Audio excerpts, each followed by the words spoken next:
আজকে প্রায় অনেক দিন পরে আমি একটা বিয়ে দাওয়াতে অ্যাটেন্ড করি। আর দাওয়াতটা ছিল হচ্ছে আমার এক দাদুর ভাইয়ের ছোট মেয়ের বিয়েতে।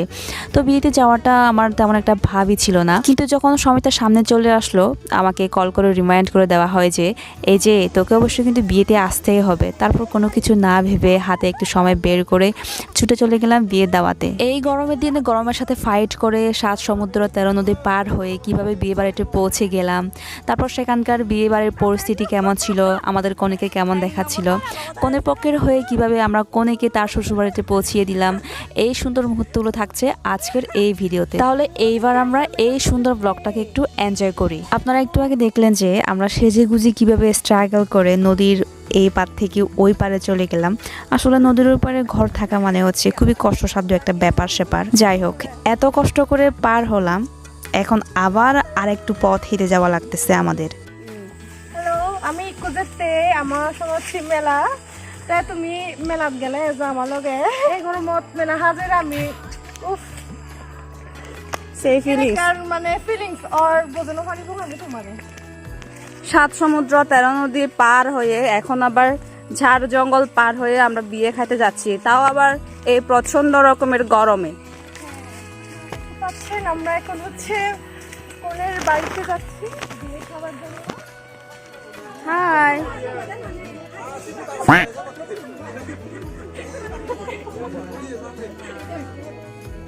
এই হচ্ছে আমাদের বিয়ে বাড়ির পরিস্থিতি। আর আমরা কিন্তু একটু আগে কনেকে দেখে আসলাম, তারপর ডিরেক্ট চলে গেলাম খাবারের টেবিলে। খাবারের টেবিলে কিন্তু অলরেডি খাবারের আইটেমগুলো দেওয়া আছে, আর একটু পরে আমরা কি খানা পিনা শুরু করে দিব।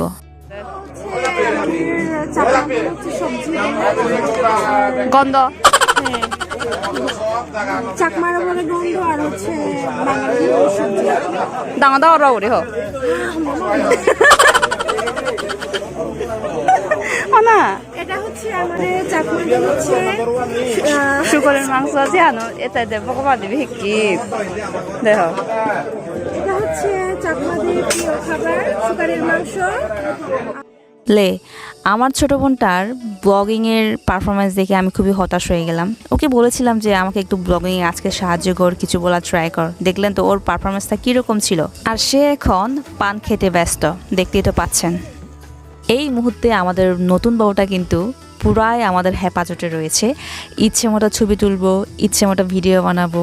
ওয়াও, ভাবতে গেলে দারুণ একটা ফিলিংস। কারণ বউ বাড়িতে গেলে বা জামাইয়ের বাড়িতে গেলে বউকে পাওয়া আর জামাইকে পাওয়া কিন্তু অনেক কষ্টকর ব্যাপার হয়ে দাঁড়ায়, যেটা আপনারা হয়তো অনেকে ফেস করেছেন। আমিও কিন্তু সেম অনেক ফেস করেছিলাম এরকম। কারণ এত লোকের ভিড়ে নতুন বউ বা নতুন জামাইয়ের সাথে একটা যে ছবি তুলবো, এরকম চান্সটা আসলে সহজে পাওয়া যায় না বিয়ে বাড়িতে।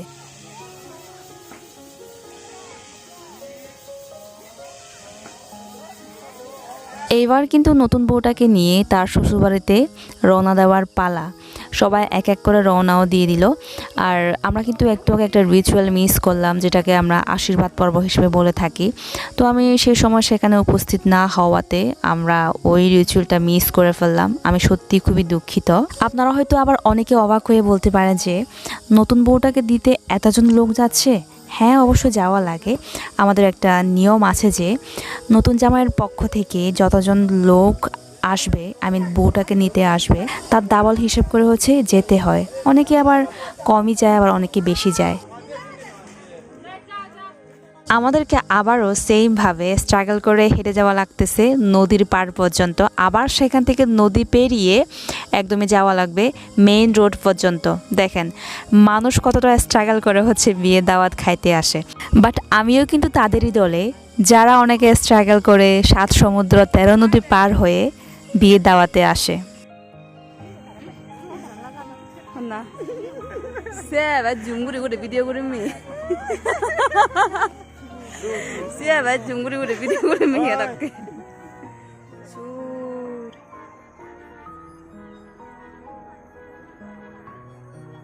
পিছনে যায় না, মুজুঙ্গিতে যায় দে। এই নৌকাটার উপরে আমার বদ্ধ হাসি পেয়েছিল, কারণ নৌকাটা নড়েও না, আবার সামনে যায়ও না। তারপর কি হয়েছে, সবাইকে আবার বাধ্য হয়ে পানিতে নেমে নিজে গিয়ে হেঁটে নদীর ওপারে পার হতে হয়েছে। বেচারা আমাদের নতুন বউটাকে নিয়ে খুবই মায়া হচ্ছিল, কারণ আমাদের সাথে সাথে ওকে হচ্ছে ঝামেলা পোহাতে হচ্ছিল। নৌকাতে করে যেতে চেয়েছিল, বাট যাওয়া হলো না। দেখেন আমাদের করুণ পরিস্থিতি।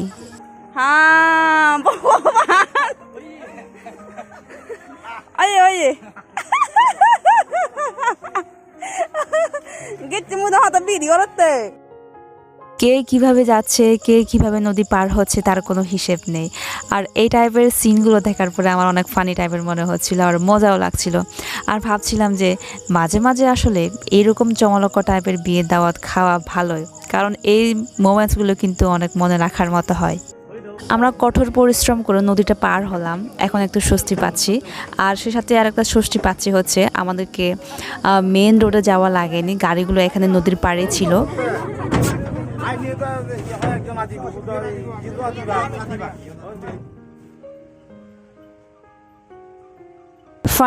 ফাইনালি গাড়ি ছেড়ে দিল।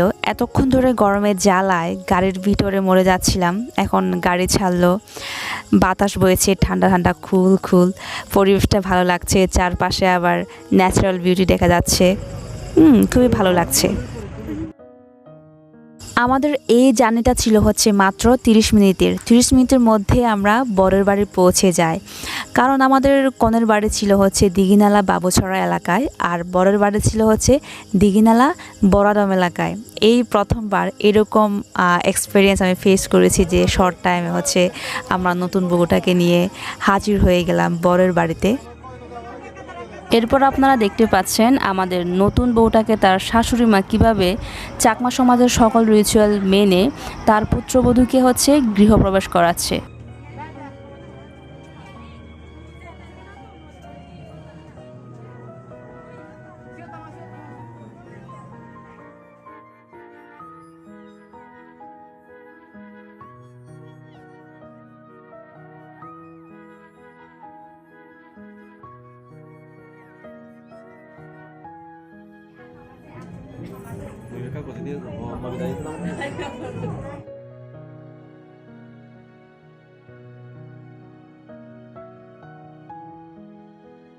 রাত ছিল তখন 8টা থেকে 8:30।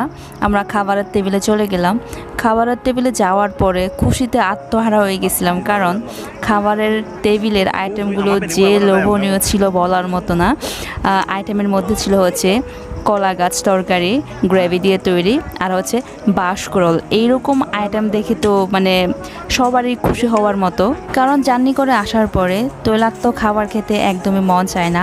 তাই আমি মনে মনে ভাবতেছিলাম এরকম একটা ইউনিক আইডিয়া কে দিল বা কারা দিল, মানে যারা দিয়েছে আমাদের জন্য একদমই বেস্ট হয়েছে। আর তরকারিগুলো এত মজা হয়েছিল যে পেট ভরে কিন্তু অনেক খেয়েছি, আমরা সবাই খেয়েছি, এবং কি বলা বলি করতেছিলাম যে তরকারিগুলো আসলে অনেক মজার হয়েছে। সো এই ছিল আমার আজকের গরমের দিনের চমলক্ষ বিয়ের ব্লগ। আশা করি সবাই অনেক পছন্দ করেছেন। আর যদি পছন্দ হয়ে থাকে অবশ্যই লাইক কমেন্ট শেয়ার দিয়ে পাশে থাকবেন। আর নেক্সট ভিডিওর জন্য কিন্তু মাস্ট ওয়েট করতে হবে। সো দেখা হচ্ছে নতুন কোনো ভিডিওতে, নতুন কোনো ব্লগে। Take care, tata and bye by.